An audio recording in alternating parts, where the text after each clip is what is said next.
Partamos por el dotarnos de seguridad y de mecanismos racionales para resolver los conflictos de la vida en común.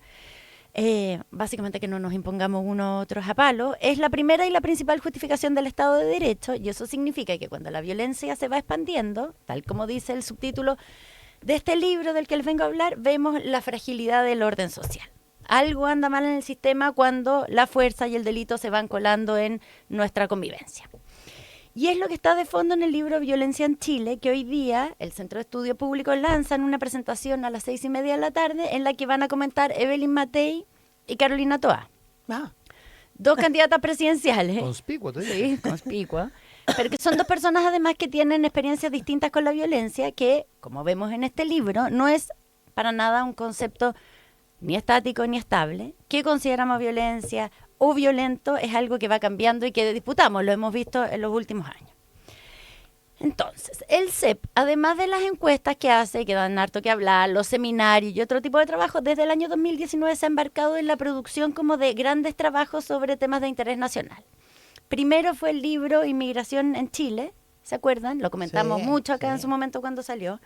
Luego Disparidad bajo la lupa, sobre las brechas de género. Mapuche en el sur de Chile, y ahora llega con esta cuarta entrega, y en todos la idea es hacer como una suerte como de estado del arte, como mostrar qué sabemos y qué no sabemos sobre un determinado fenómeno. En el que llega hoy día, los editores son Aldo Mascareño, que es sociólogo, Rodrigo Vergara, que es economista, y Nicole Gardela, que es historiadora, que convocaron, como en esa misma línea, a otros 28 autores, abogados, economistas, periodistas, que se unieron, que trabajaron en pares, en tríos, en distintos grupos, y produjeron 14 investigaciones sobre la violencia. Entonces, hicieron, dependiendo del caso, encuestas, entrevistas, trabajo de archivo, una serie de cosas para abordar el alcance del problema en Chile. Entonces, es como interdisciplinario en varios sentidos, en los métodos, en los distintos como background que tienen las personas que participan. Y lo primero que salta a la vista es las dimensiones en que hoy nos preocupa el avance de la violencia. El colegio, la calle, la familia, el mar, la frontera, la economía, son todos espacios donde, como dice el libro, se ve la consistente expansión del ejercicio de la violencia en las primeras décadas del siglo XXI. Ahora, ¿qué aprendemos en concreto del libro? Hartas cosas. Por ejemplo, que la violencia se traspasa o se puede traspasar de generación en generación. Las experiencias de violencia en la infancia y en la adolescencia, como testigo, como víctima dentro de la familia, aumentan entonces la probabilidad de sufrir violencia intrafamiliar, de ser víctima o victimario en la adultez. Por eso también explica la importancia que tiene desarrollar políticas que corten ese círculo, en el fondo desde temprano. Claro. Son cosas que en la literatura están descritas, pero que en este libro le van poniendo datos actuales, datos en relación a Chile. También nos enteramos de que en Chile, en el año 2023, un 44% de los estudiantes de segundo medio dice haber experimentado violencia escolar. No como un hecho aislado, no es que te pasó una cosa, 44, sino que 44%. ¿Qué significa violencia escolar? Bueno, te voy a decir al tiro, pero lo que está cuando bajo ese es como victimización, es que no es que les pasó una cosa, sino que les pasaron cosas reiteradas, algunas más frecuentes, otras. Pero dentro de esa categoría caben hartas cosas, desde golpes, que son los menos. ¿Pero golpe del compañero curso? Del compañero curso, hasta hostigamiento, o el caso más común, que es ser ignorado o aislado del grupo. O sea, bajo el concepto caben distintas categorías, ¿ya? Ya, pero yo diría que eso, porque no tenemos el contrafactual, como se dice, de cómo era antes. Pero a mí se me ocurre que antes era 60%, ¿o no, Iván? ¿Tú encontrás? Pero a ver, el combo en el recreo, bueno, es que yo creo que también, por eso yo bullying. Partí diciendo que nuestra aproximación a la violencia también va cambiando. Claro, o sea, lo que cosas que consideramos, ese típico, sí. el humorista que hace ese sketch en que va mostrando cómo se pegan con la puerta las distintas generaciones de los 80, que como que pasa, se pegan con la puerta y no pasa nada, hasta ahora que se tiran y se sacan una foto. Exacto. Está bien, como nuestra tolerancia a la violencia va cambiando, Claro, hay pero cosas no que deja... antes considerábamos que eran... que ni siquiera decíamos violencia, no le poníamos ese... pero no deja de ser, la autopercepción igual también es sumamente importante. Sí.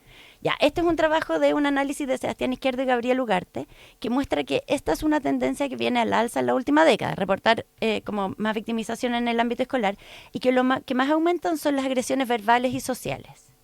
Y aunque la violencia escolar afecta más a los hombres, o sea, en números más a los hombres, viene en alza en el caso de las mujeres. O sea, está creciendo más rápido en el caso de las mujeres. Y esto también es súper curioso.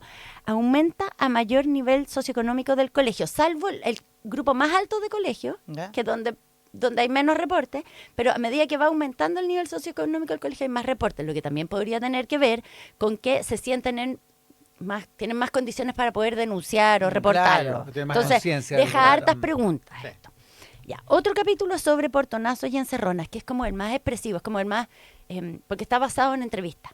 Ahí Mauricio Salgado y Nicole Gardela hablan con víctimas de estos dos tipos de delitos. ¿Saben cuál es la diferencia? El portonazo es como que vas saliendo de tu casa y te agarran, y el otro es que vas en la calle y te hacen una encerrona. Ya.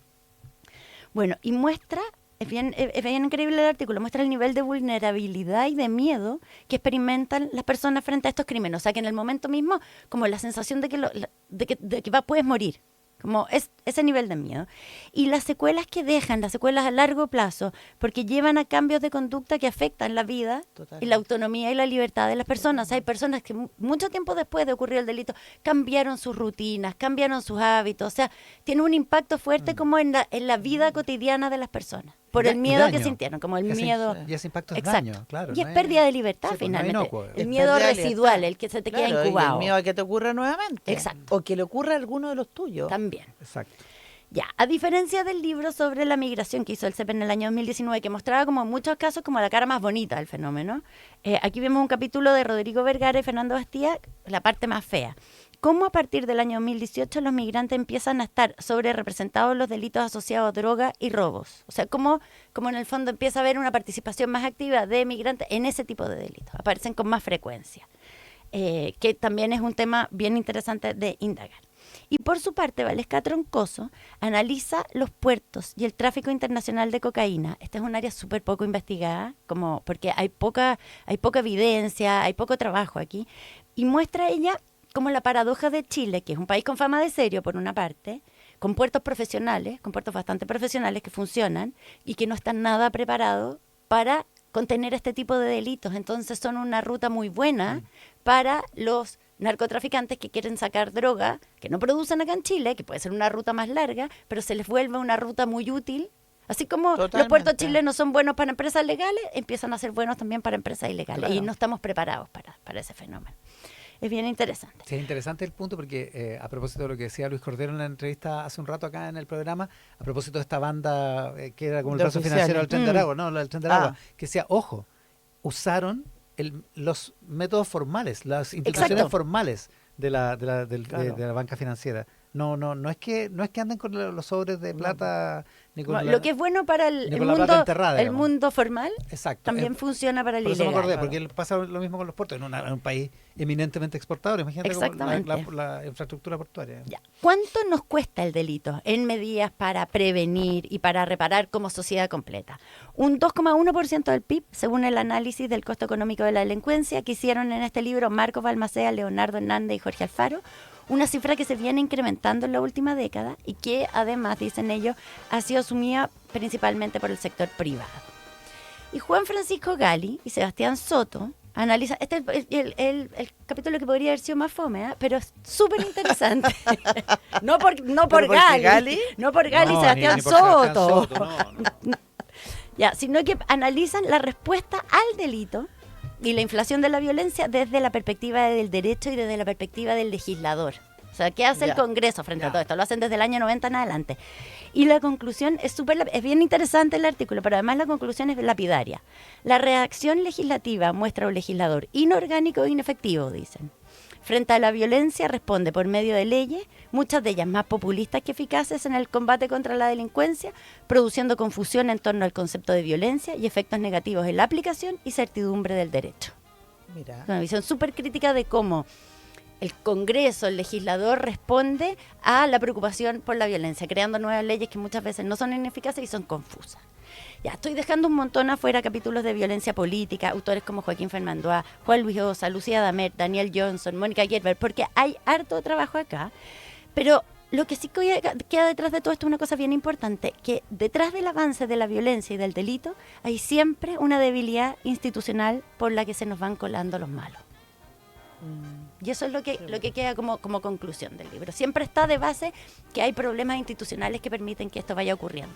Porque ellos van más rápido que nosotros. Sí. Y porque a veces Y porque las instituciones claro, también bueno, se van eso, quedando claro, como anquilosas. se van haciendo débiles en el camino. Vuelvo a citar la entrevista con el ministro Luis Cordero, que está disponible Oye, ya qué buena en la Tele 13 entrevista. Radio. Buena, súper.